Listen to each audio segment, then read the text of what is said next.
ouvrir. On va commencer par allumer une petite bougie ensemble.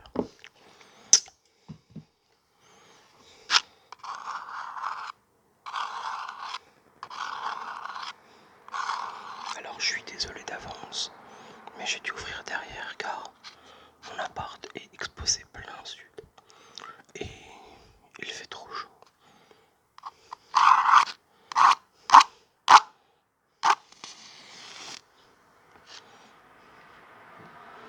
Voilà. Petite flamme. Ça met dans l'ambiance. Je vais la mettre là pour que vous puissiez la voir. Donc ce soir une petite vidéo couteau. Ah oui c'est vrai, celui-là je vous l'avais pas présenté, mais c'est un couteau outdoor. Il me sert à tout. Vraiment, c'est un couteau vraiment multi-usage, multifonction. Il n'y a qu'une seule lame. L'acier est très spécial et ultra résistant. C'est du 14C28N.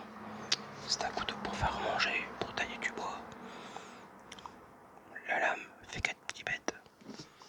Voilà. Mais c'est pas celui-là que je vais vous présenter. C'est un gros paquet que j'ai reçu tout à l'heure. Voilà. Et on va l'ouvrir ensemble. Donc, je vais pas vous filmer ce côté-là parce qu'il y a mon adresse forcément. Alors,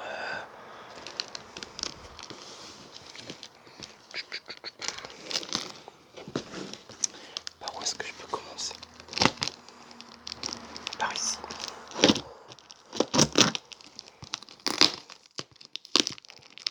On va enlever les scotch. Alors autant vous dire que ça vient toujours de chez Sylvain Brunet.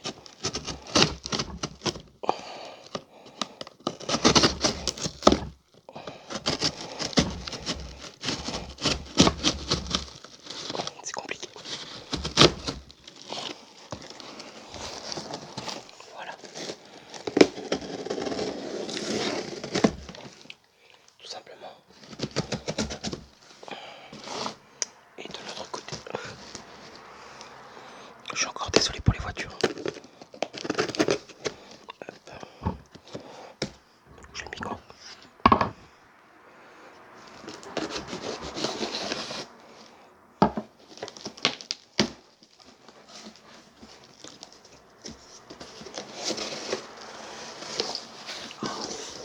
C'est rempli de paille.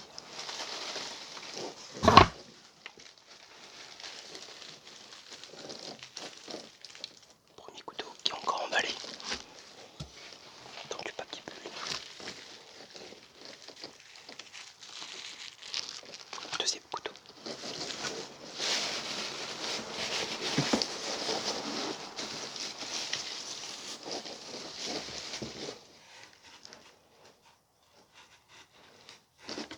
Le pic à brochette.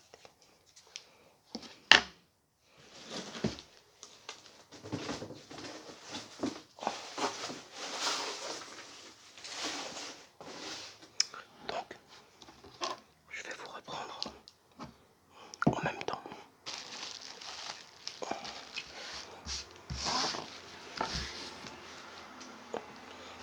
J'enlève la paille. Je suis désolé. Donc, aujourd'hui, il s'agit d'un premier couteau dit de... comment dire ça? Attendez. Donc voilà, en fait, j'ai coupé la vidéo.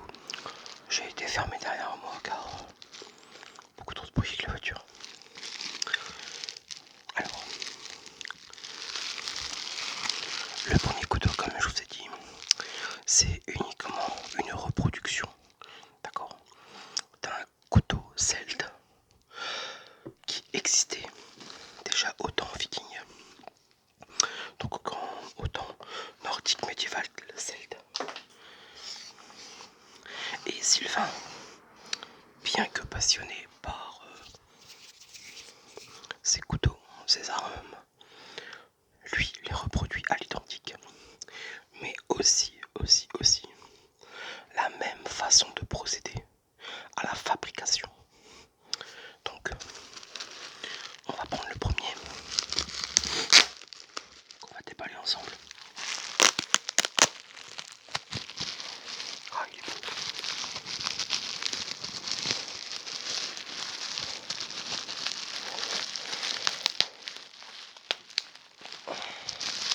C'est toujours très bien emballé.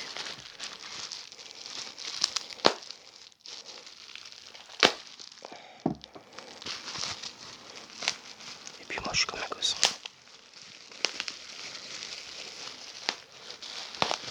Alors, c'est toujours dans le même style couteau. Donc, waouh, waouh. Ah oui, vraiment. Voilà, un peu. Alors, oh là là, putain, le morphile, il y a du tranchant. Ça coupe, il n'y a pas à dire. Comme on dit, il n'y a pas à chier. Très très grosse épaisseur de lame. Waouh, vraiment une magnifique. Donc c'est forgé dans une forge à charbon. Donc le métaux est chauffé. Il est mis dans une forge. Après une certaine température, il est tapé, moulé, formé et mouturé. Et après trempé. Donc lui, passionné comme il est par les outils de forge, il reproduit à l'identique des pièces comme celle-ci. Voilà, du temps celte. Et toutes les moutures ici, en général tous les couteliers les font à la machine. Lui, il me l'a fait à la main, voilà, au marteau. Et vous verrez la régularité. Mais c'est un truc de fou. Voilà. Vous avez vu, il n'y a pas une bosse, il n'y a pas un creux. Voilà, dans les reflets on peut les voir. Hein. C'est nickel. La pièce est nickel. Après le manche en fil de lin qui est juste waouh. Le crochet qui fait que on peut le prendre, voilà, on peut le mettre n'importe où, faire un beau petit étui en cuir, pourquoi pas. Il tient très très bien dans la main. Bien sûr, là on restera sur une pièce de collection. Je vais pas m'en servir, d'accord? Soyons clairs. Voilà. Un petit peu niveau là. Le talon, il est d'une épaisseur de dingue. Je pense qu'on est sur 1 centimètre. Donc on a comme ça, si on veut casser quelque chose. Un carreau, une vitre, sans se blesser la main. Bang, voilà. Il n'y a pas à chier, c'est vraiment un très très très bel outil. Imaginez la même chose sans ici, sans la queue. Légèrement en pointe, ça peut faire un couteau. Ou alors vous mettez ça au bout d'une lance. Et ça fait une lance viking. Voilà un peu. Il travaille aussi bien les couteaux que les haches, que les épées. Donc les épées, une main, deux mains. Les haches, une main, deux mains. C'est pareil. Et comment dire, il reproduit d'autres outils médiévaux. C'est juste génial quoi. Il fait vraiment des très belles choses. Et comme je suis un client très régulier, très même trop régulier pour mon portefeuille, en cadeau j'ai eu une pique. Une pique à viande. Voilà. Parce qu'à ce temps-là, la viande, elle était piquée. Voilà. On la prenait, on la retournait, on la prenait, on la disposait un petit peu partout, un petit peu partout, un petit peu partout, un petit peu partout.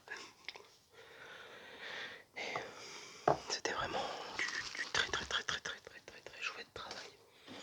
Je suis très très très très content de l'avoir reçu parce que d'habitude les colis je les ouvre et après je vous les présente tel qu'un enfant quoi. Et après j'ai le deuxième. Alors le deuxième, c'est un prototype. J'ai la chance pour une fois d'acheter un prototype. Ça c'est rare.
arme avec le dos du tranchant légèrement plus haut que la partie pointue de la lame. C'est vraiment très coupant. Donc j'en reviens dessus. On prend la lame, on l'ouvre et on referme le couteau dessus. Et la lame, elle est en toute sécurité. Mais il est magnifique. Waouh, putain, j'ai flashé. Eh ben franchement, je regrette pas l'avoir acheté, nom de Dieu. Par contre, je vais faire attention de ne pas me couper. Car vous avez vu, c'est très... Voilà. Alors, une chose importante à savoir, point de vue légalité. Très important. Je pense que je vais le mettre dans le descriptif. Un couteau est une arme qu'à partir d'une certaine catégorie de choses, plié sur un couteau tel que un verrouillage, voilà. Un couteau piémonté, comme tous ceux que je vous ai fait montrer, tout ce que je vous ai montré plus tôt. Il n'y a pas de système de sécurité, donc on peut pas vous le confisquer. C'est pas considéré comme une arme. Point de vue légalité. Après, à bon entendeur du gendarme ou du policier de vous confisquer. Mais ça n'est pas une arme à proprement dit. D'accord? Je vous le représente. Ça fait clinquant, mais pas du tout. Il est très laxé, voilà. Hop, à une main, on ouvre et on le ferme. Voilà, j'ai acheté ça une misère car c'est un prototype. Je dis waouh.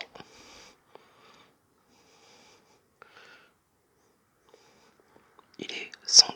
Il n'y a pas de mots. Il a.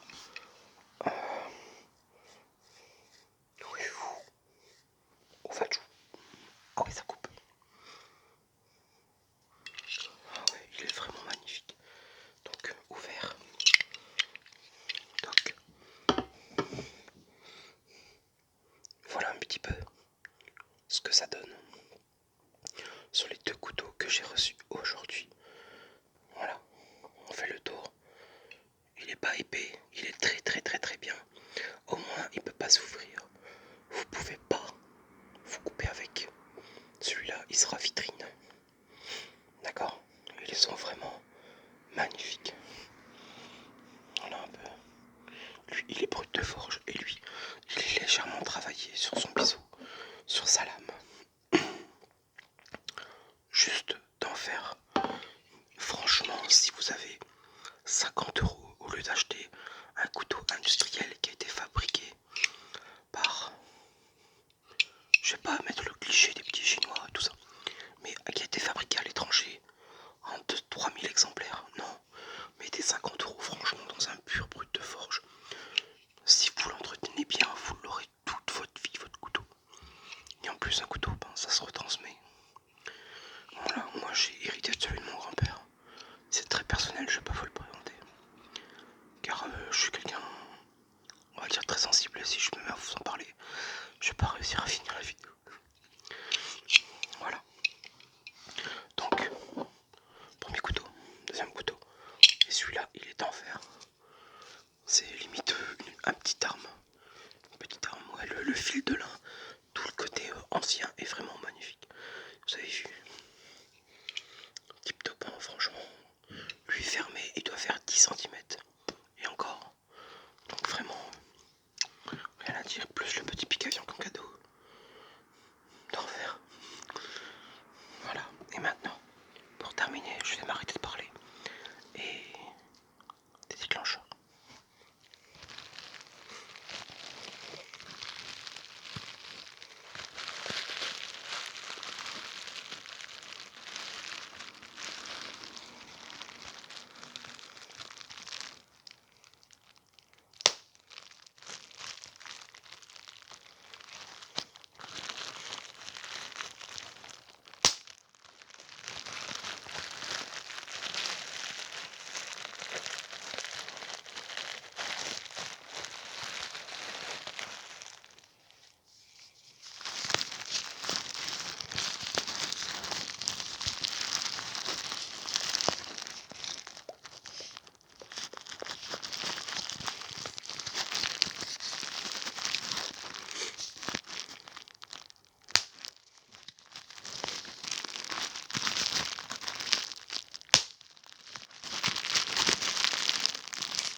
suite sur la chaîne. Et à bientôt.